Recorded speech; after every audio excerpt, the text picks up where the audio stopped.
Nigma ima sura chama nzigi meka nyamada kanyeshin jabaranumo wala sa famuya bise sura ufe Sherifla TV bamananga kunafuni na mimbi wala like au ye malikunga ani jien fanwore ukunga ama fo ngoni nye akumasele bakuruba kunafuni international fadi bulo farami me manila ADN malika convention nationale bara unuduna ajedemineke bara kele unga nenga bara bulo tata ufene jatemine anga jamana kuna fole dilaw ka jekulumi nyeshime barada nyinini mo kadi shifina ka homo nengu bali tunga mina talila dogodogo ni dogo l'association des journalistes pour l'insertion des jeunes et la lutte contre l'immigration clandestine ukato nuduna mali jamana kono kuna funi na kumabawu ye nunu laude ye farabike minunga kuna funi tawla kalase au mosoni au da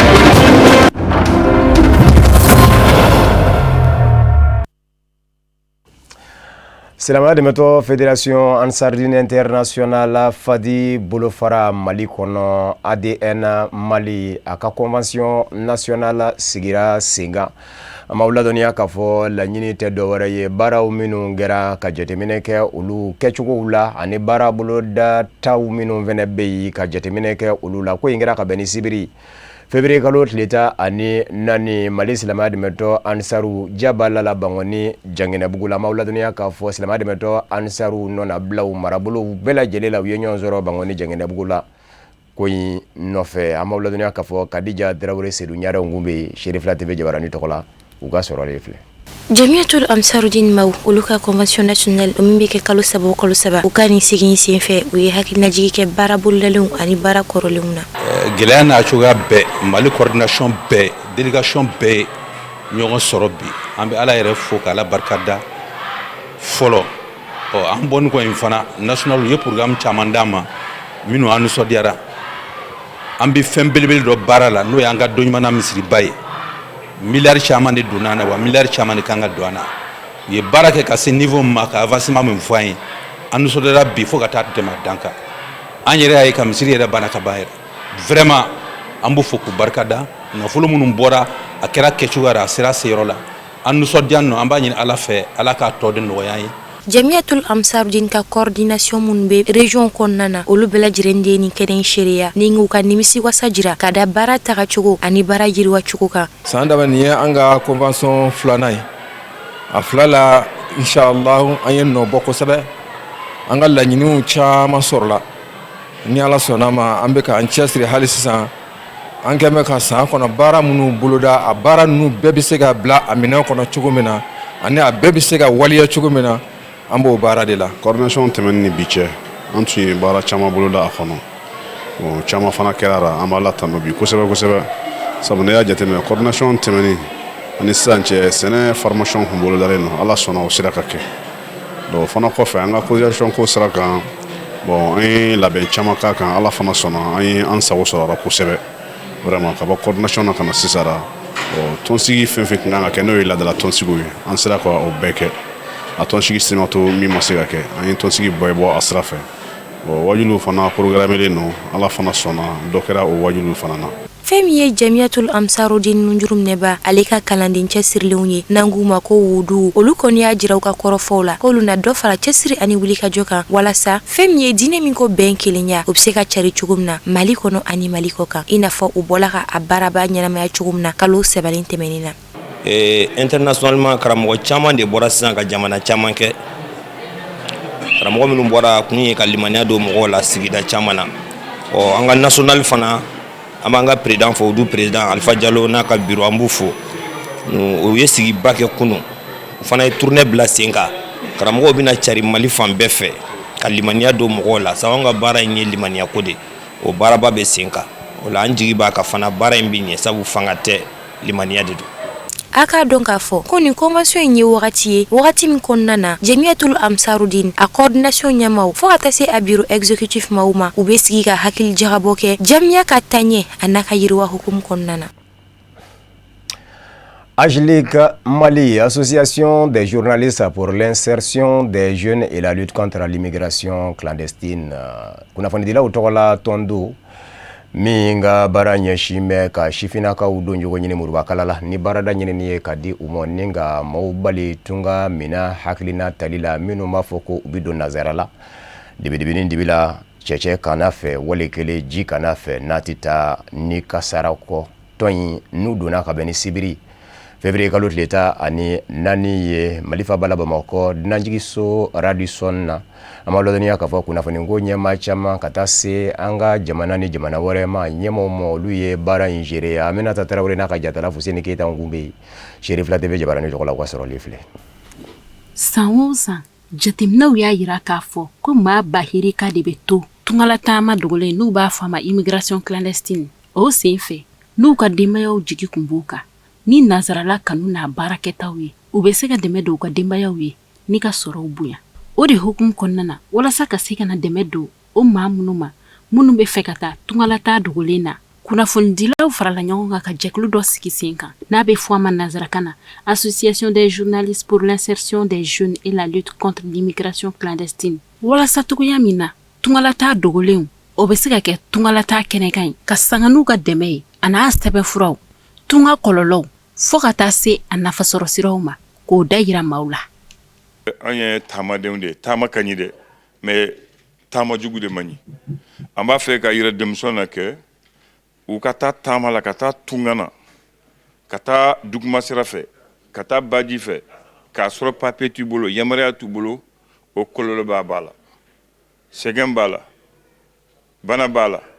ni yere bimbala kaso bala fereli bala donc abete here comme ul hakli bala o ekele aflana amba fe ka fuye nabuta barala nabuta tungala fana aw kalaje aw kase barala folo akana wili aw kunfe ebita barala kata barani se barala Sénégalais jumene ni debata bola be Sénégal ebita barala fo mos baraka sori bolo ni tariba fo mbise ni ndela mbise keninke ab sabana aw kana leje dron parce que aminata tara aminata wori soro aya sojo afa do nebita amaketan atike wo chogolaw donc amba fo yedron aw ka ajetemene folo aw ka labe aw ka bara nyini folo ka don ensuite ay wori nyini ay pape nyini ka tasira jelen fe na tara sira jelen fe abula kana abu kodon ko ta soro abi fen soro maintenant ko abita dugma sira fe parce que wo institution lide zon yedongo da ba dogo ulubu dogo obuta chenchenka obuta jika unu masugube unu zon kalabanchi ubebe bolo mumbu bolo obebe ba do rebita ni million flam ta tungala e million fla wa keme bi bolo wa bi kolonto bi bolo e na leje ni bolo yele manana ya ama sika ta yan fe kata wori ni ba fe kata mala ni nana ikanda konkon akero de gama ambi blasara ma ba wolele munu kumbikeneka ukala selu konnana uye fuli krenke ka nyesi association manuma ka sanganu ka wuli ka jonu ka chesiri tungala ta dogolen kelelila ana nyefulla mawye ni mena ke sababu kama chama la donia tunga kungankola ana nyanu fokata se anafauma journaliste dado ko la no be bo ko la ka tsega ou ni sujet ta kala je un sujet aussi sensible en réalité chama ben ko kono avait passé mota anyedon mota don bon journaliste kelen fleka talim ke ka bla bololo ni yoro nyefe ka charintanto abena jamana di wana nga jeunesse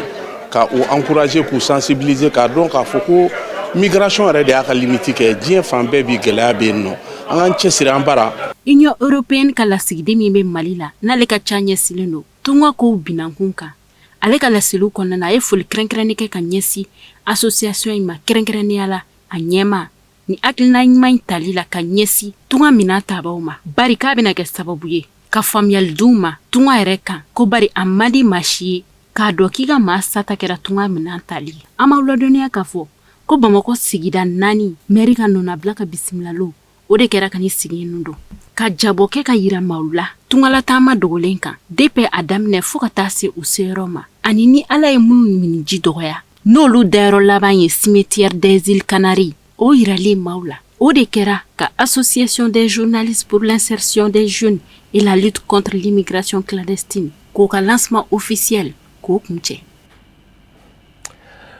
L'imama Ligue malienne des imams et érudits pour la solidarité islamique oye alimame unisheko ka tombanye anga jamana kona shifina ka uno jeunesse ye nyinanye atako worona deye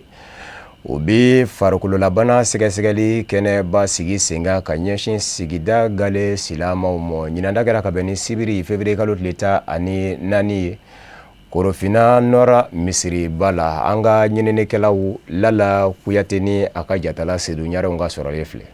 Mali alimamiw ka jɛkuluba n'a bɛ faamuya limama la sifinaka kulu min bɛ o kɔnɔ olu y'u ka laada lakilen kokura n'o de ye ka tile kelen ta k'o kɛ bana sɛgɛsɛgɛ ye ka ɲɛsin alisilamɛw ma fu la ka kɔn sunkalo kalo barikama ale baaraw daminɛli ɲɛ ko nin waleya ye min filɛ ni a nafa ka bon kosɛbɛ a kun de ye ka se ka na maaw ka kɛnɛya lahalaya lajɛ yaasa u ka se ka bɔ kunnasiri la u ka kɛnɛya ko ta nasiraw fɛ ani fana u ka se k'u ka sunkalo kalo barikama batow daminɛ lafiya kɔnɔna na ka sɔrɔ degun m'u sɔrɔ. An ye nin kɛnɛ bila sen ka mun na ka hadamadenw ka kɛnɛya lajɛ sanga o kana don sunkalo la ka taa se ka taa k'u ma degun ye silamɛya yɛrɛ de dabɔlen don kisi kama donc so ni mɔgɔ caman bɛ yen n'i donna sunkalo la ni bana bila dɔrɔn i bɛ dɛsɛ i bɛ bɔ ka bin mais n'a sɔrɔ i y'a contrôler dɔgɔtɔrɔw fɛ inchallah n'i bɛ se ka sun o b'o ɲɛf'i n'i tɛ se ka sun i b'i ka fura ta n'u ye ladili min f'i ɲɛna i b'o kɛ n'ale ye sunkalo ban k'i lafiya i bɛ se k'a sara an ye baara daminɛ 2008 ka na se sisan ma n y'a siɲɛ 6 de vraiment depuis a daminɛ an ye nimisi wasa sɔrɔ san dɔw la n'i y'a ye an t'a kɛ san dɔw la wariko de b'a mais ɲinan alhamdulillah an ye dɔ sɔrɔ an y'a sigi sen kan nin y'a siɲɛ 6nan ye an bɛ alimamiw ka kɛnɛ kan alimami n'o ye limama ye o alimami tɔnba olu de ka jeunesse de don bon n'i y'a mɛn ko jɔn kunna u b'a fɔ ko sababu ɲuman olu de ka hakili ɲuman de ye ni anw jeunesse labɛn jeunesse fana ni hakili sɔrɔ ka f'u ye o kuma an bɛ foli lase olu ma fɔlɔ ani silamɛ bɛɛ lajɛlen misiri la cɛman n'a musoman bɛɛ n'an ye wele bila u ma u ka na n'u nana u ka sabali kana kɛ mankan ko ye parce que hadamaden fɛn bɛ kɛnɛya se ma n'i nana kana kɔrɔtɔ kojugu o kuma an b'o ɲini u fɛ o ka sabali ala ka sunkalo yira an kɛnɛ na o siratigɛ de fɛ sa nin kɛnɛ in sigili hukumu kɔnɔna na bana minnu sera ka sɛgɛsɛgɛ kɛnɛ kan o dɔw bɛ tali kɛ jabɛti ani tension na kɛnɛya tigilamɔgɔ minnu tun nalen don ka se ka na nin kɛnɛya baara ninnu sabati olu ye welekanw caman kɛ ka ɲɛsin maaw ma hali bi ko maaw k'u ka kɛnɛya minɛ u sɛbɛ la barika da kan k'ale ye fɛn ye min tɛ se ka san. An bɛ ka diabète ni tension de hypertension artérielle de lajɛ n'an b'a fɔ ma ko tension ayiwa nafa min bɛ nin baara la nafaba de b'a la parce que mɔgɔ caman bɛ yen u b'a ɲɛna k'u ka kɛnɛ k'a sɔrɔ u man kɛnɛ donc nin sɛgɛsɛgɛli in sen fɛ sɛgɛsɛgɛli de b'a jira k'a fɔ e hakili la k'a fɔ k'i ka kɛnɛ a fɛn dɔ bɛ yen dɛ donc soit i janto i yɛrɛ la ou bien nin fɛn in bɛ yen donc an b'i bila ka taa a furakɛlikɛyɔrɔ la an bɛ sunkalo masuruna de la an bɛ ka kunnafoni de jɛnsɛn nin consultation in kɛ kun ye alimamu fɛ mun ye u ye hakilila ɲumanba de sɔrɔ nin c'est pour que mɔgɔw ka se k'u ka statut dɔn ka kɔn sunkalo ɲɛ mɔgɔw minnu a bɛ minnu na ala ye jabɛti garijɛgɛ minnu garijɛgɛ kɛ jabɛti la u ka taa u ka dɔgɔtɔrɔw voir fɔlɔ yan'u ka sun kɛ parce que an b'a fɔ k'an bɛ ala ɲini wa masa in ma doni da a ka jɔn si kun i tɛ se doni min kɔrɔ donc consultation in mana kɛ sisan n'an ye dépistage in kɛ n'a y'a sɔrɔla k'a fɔ mɔgɔ min bɛ yen ou bien mun ka contrôle mana kɛ donc olu ka taa dɔgɔtɔrɔso la u ka dɔgɔtɔrɔ fɛ yen k'a fɔ dɔgɔtɔrɔ ye ne bɛ se ka sun wa n'a bɛ se ka sun i bɛ se ka sun a b'a fɔ i ka sun n'i tɛ se ka sun a b'a fɔ sun man ɲi i ma dɛ welekan min bɛ ne bolo ka sin maliyɛnw ma an bɛɛ an tɛ sɔn sɛgɛsɛgɛli ma an ka taa sɛgɛsɛgɛli kɛ an ka taa lajɛli kɛ ne kan wuli kuma dɔw ka di o ka fisa ne sen ka di ye ni bana dɔnna joona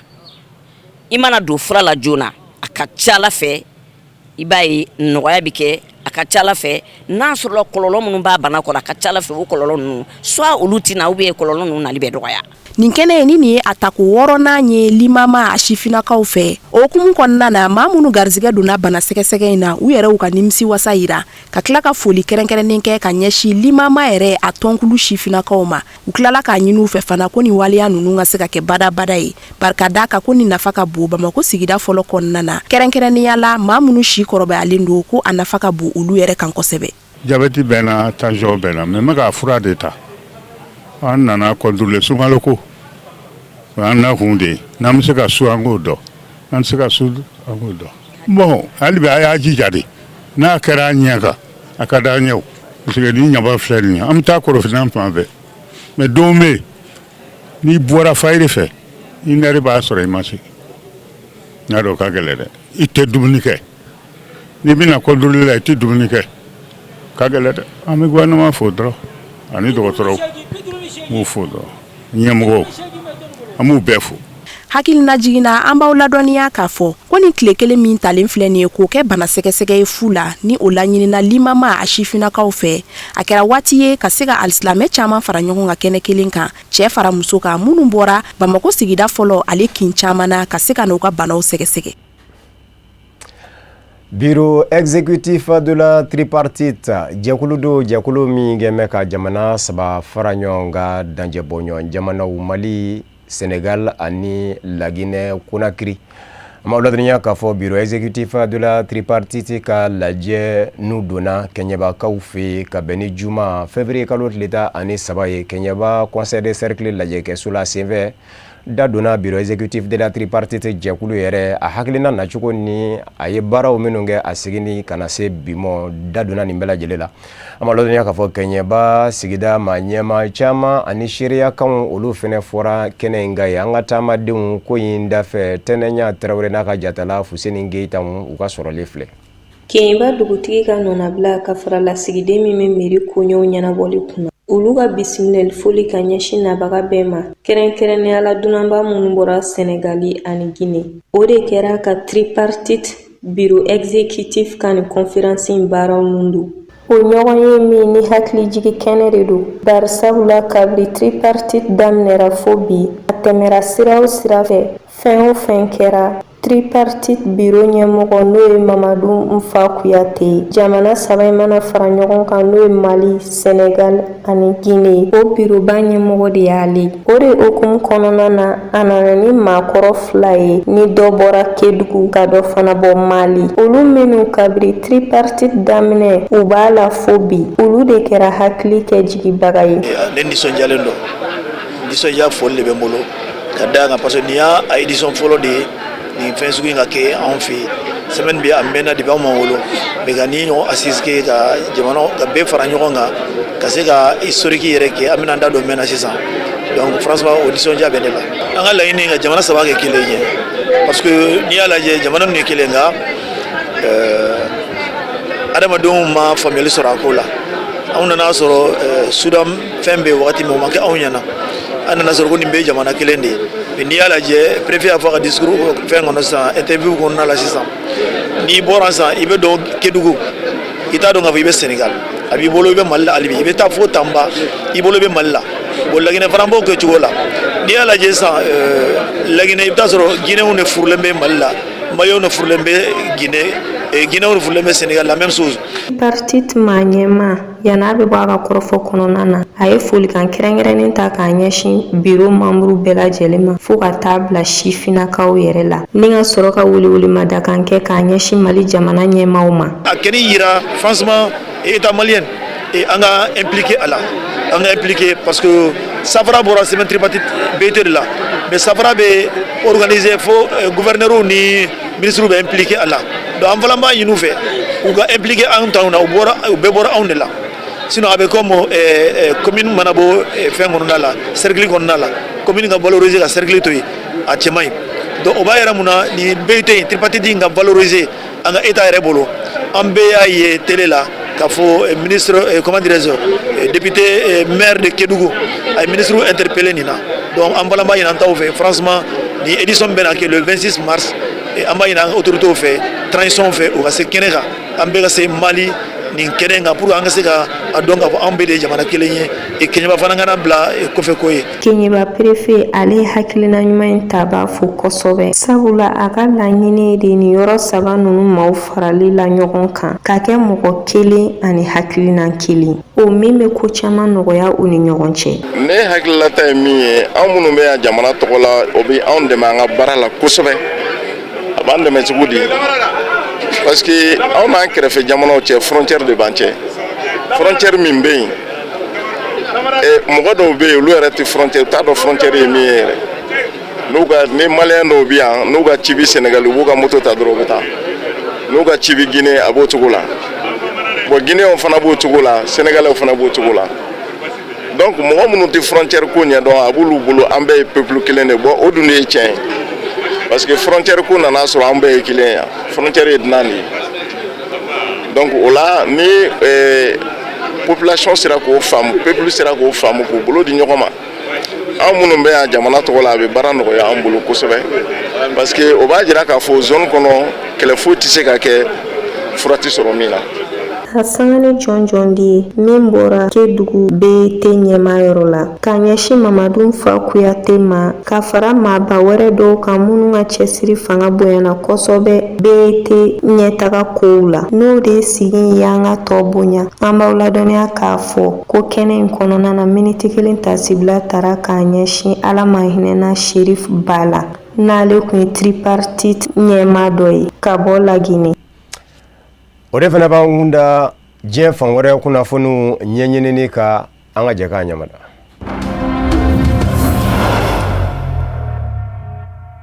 Niger jamana ma ɲɛmaw ni Algérie jamana ma ɲɛmaw b'a fɛ ka u ka jɛ kurakuraya gwɛlɛya tɛmɛnen kɔ jamana filaw ni ɲɔgɔn cɛ ka sabu kɛ Algérie jamana ye Mali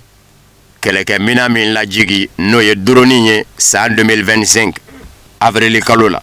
Ko in kɛlen kun ye farafina cɛ ka na jamana sabaw ɲɛmaw tɔɔrɔ Mali, Burkina ani Niger bɛɛ kun y'a ɲini ka lasigiden fɛ i ka segi so ka Algérie jamana bila. Nka ka bɛn ni février kalo tile 12 tɛmɛnen ye Niger lasigiden seginna Algérie jamana faaba la Niger jamana tɔgɔ la. Algérie jamana ɲɛma Abdelmajid Tebboune fana ye a ɲini a ka minisiriso fɛ, minisiriso min ɲɛsin bɛ Algérie ni jamana wɛrɛ ni ɲɔgɔn cɛ ko ɲɛɲɛnabɔw ma n'a ma ɲɛ ko lasigidenw bɛ tɛmɛ n'o de ka sira ye. Algérie jamana lasigiden ka segin deliya la Niger jamana kɔnɔ Algérie jamana tɔgɔ la. Avril kalo la san 2025 jamana sabaw cɛcɛ ka u kun dɔrɔla Algérie jamana ɲɛmaw kɔrɔ k'a fɔ farafina cɛcɛ kana jamana sabaw Mali, Burkina ani Niger Alliance des États du Sahel u bɛ lakanabaliya kɛlɛ min nɔ Mali kɛlɛkɛ minan dɔ de balala ka bu Algérie jamana surasiya fɛ n'o ye drone ye ni ka lajigi. Ko in ye farafina cɛcɛ kana jamana sabaw ɲɛmaw tɔɔrɔ a y'a denw tɔɔrɔ nka kalo 10 kelen kɔfɛ gwɛlɛya la Niger jamana ni Algérie jamana segin bɛ ɲɔgɔn mɔ bi. Algérikaw ka kunnafonidila dɔ bɛ yen ko Hassan Mouali ale ɲininkalen irisila kunnafonidi sira Sputnik Afrique fɛ hakilinanta la ko kunga a y'a yira k'a fɔ nafaba de bɛ Algérie jamana ni farafina cɛcɛ kana jamana sabaw fɛ diɲɛ la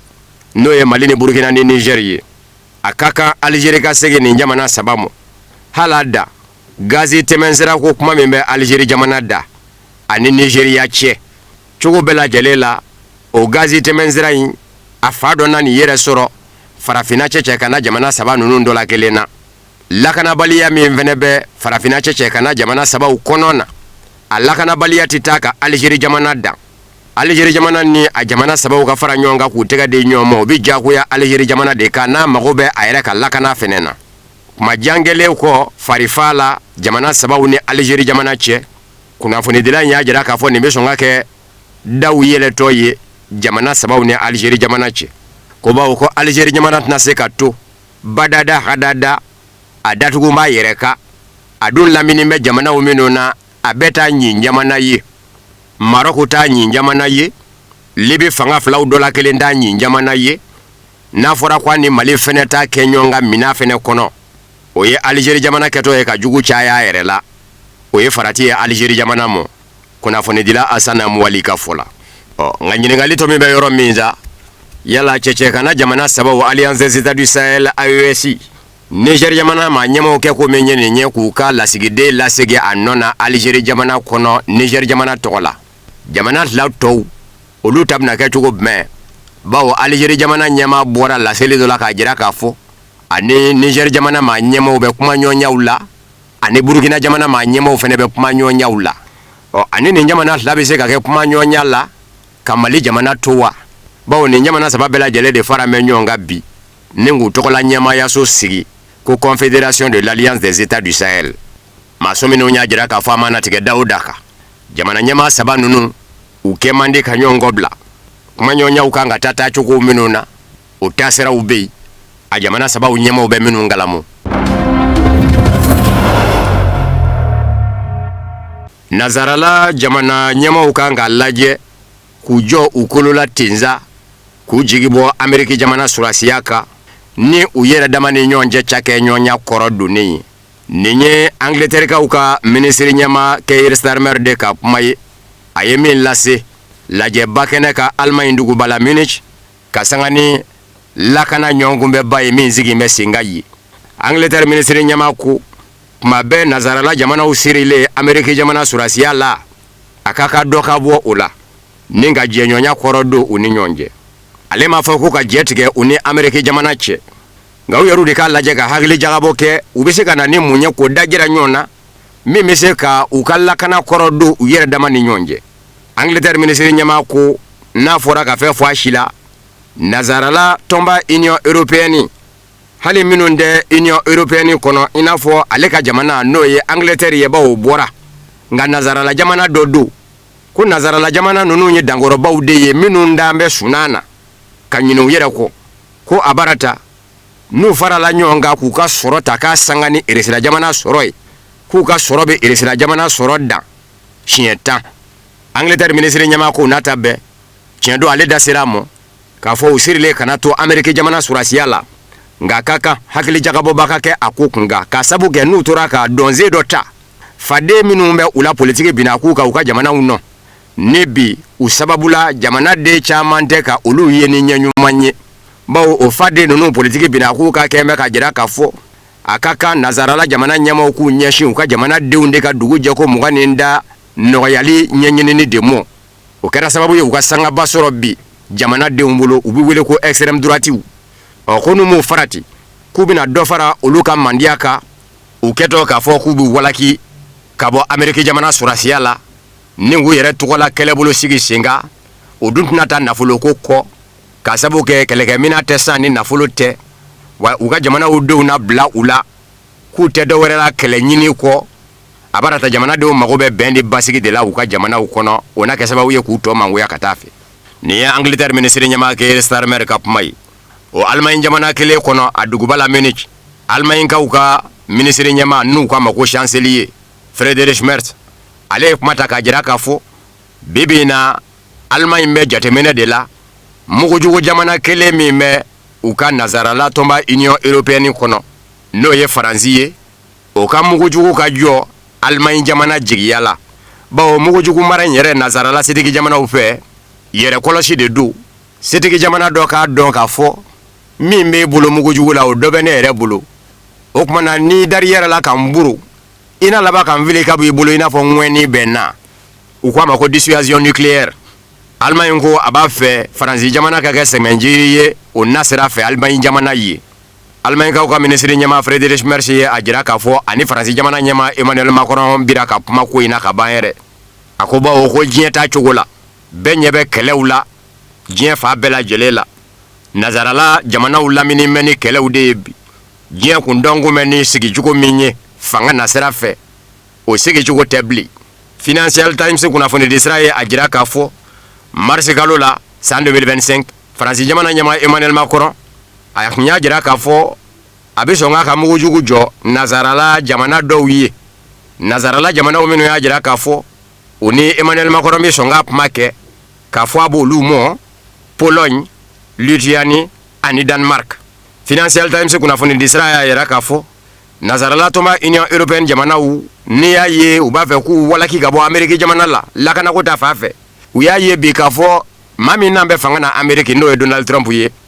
a bɛ ka jɛɲɔgɔnya kurakuraya ani olu yɛrɛw bolo u jugu jamana cɛ n'o ye eresila ye nazarala tɔnba Union européenne dun kɔsɛmɛyɔrɔ ye Amérique jamana surasiya de ye n'a fɔra k'olu bɛ ka jamana min lɛ i n'a fɔ u jugu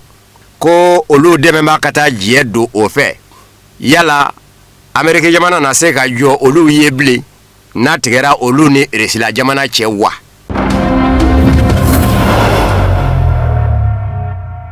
Reuters kunnafoni di sira nazarala do a y'a jira k'a fɔ Amérique jamana ɲɛmaw bɛ labɛn la hali bi Iran jamana nɔfɛ hali n'o y'a sɔrɔ sigikafɔko kuma bɛ Amérique jamana ɲɛma Donald Trump da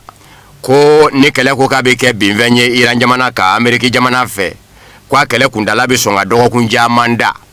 Reuters kunnafoni di sira ye a jira k'a fɔ a ye kunnafoniw sɔrɔ ka bɔ Amérique jamana ma ɲɛma dɔw de yɔrɔ minnu ma sɔn u tɔgɔ ka fɔ u ka kunnafoniw na u y'a jira k'a fɔ kɛlɛ kan ka bin cogo min fɛnɛ na Iran jamana ka o bɛɛ bolodara ka ban wa ko kɛlɛ in ɲɛ bɛ sɔn ka misɛnya ka tɛmɛ sango kɛlɛ kan, kɛlɛ min dɛmɛna Bani Israɛl ni Iran jamana cɛ, ne Amérique jamana labana ka don a kɛlɛ lɔ a ban dɔ, ko Amérique jamana ka nin sen in kɛlɛ bin dɔ a na ɲɛsin Iran jamana mugujugudila yɔrɔw ma o dama tɛ, jamana ɲɛmaw daga yɔrɔw na bunde u fɛ ani surasiya daga yɔrɔw. O kuma kɛlen la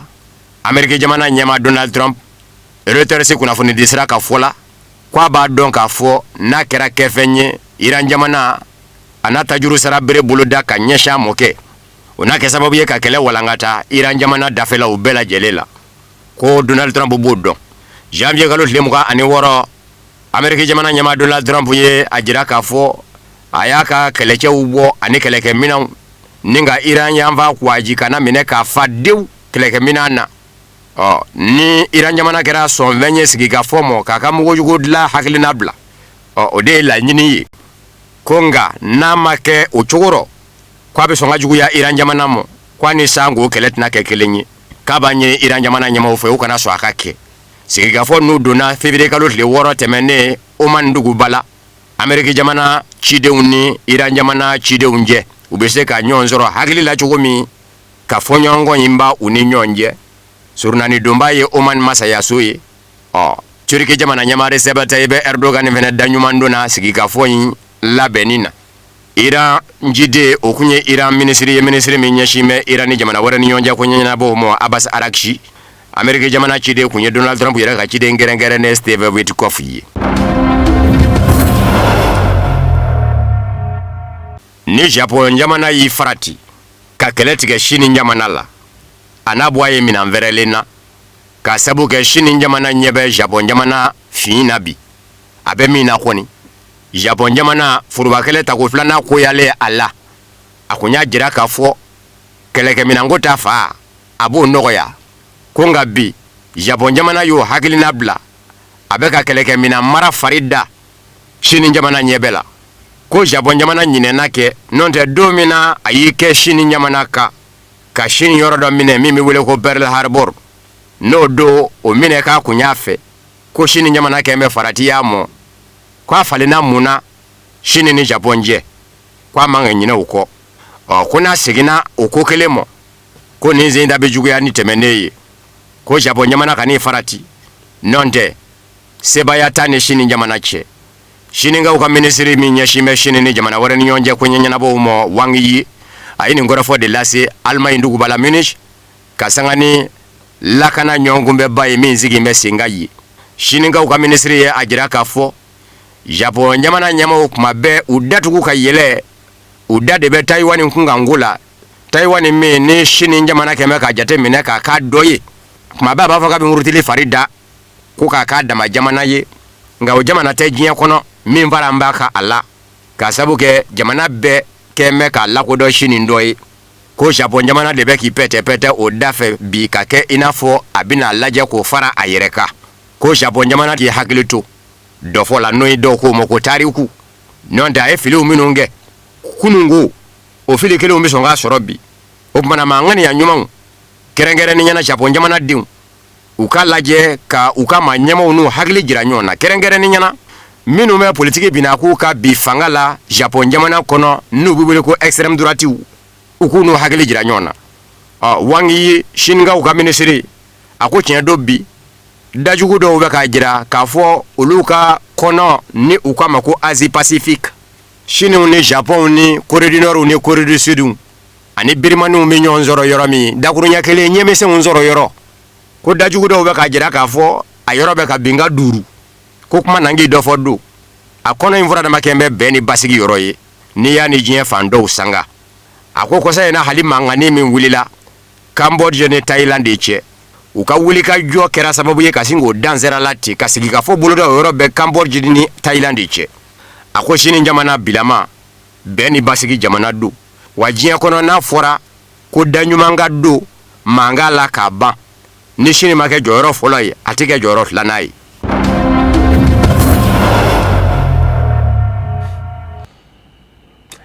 O de fana bɛ dansigi bamanankan kunnafoni na min farala ɲɔgɔn kan ka lase aw ma kunnafonidiso ɲɛmaayaso fɛ ka bɛn ni nin kuma in ye k'aw fo ka wale ɲuman dɔn Mali kɔnɔ ani Mali kɔ kan. aw minnu kɛ kun bɛ ka ɲɛmada ka ɲɛsin jabara nu ma k'an bɛ diɲɛ kuma wɛrɛ n'Ala ka diɲɛ ye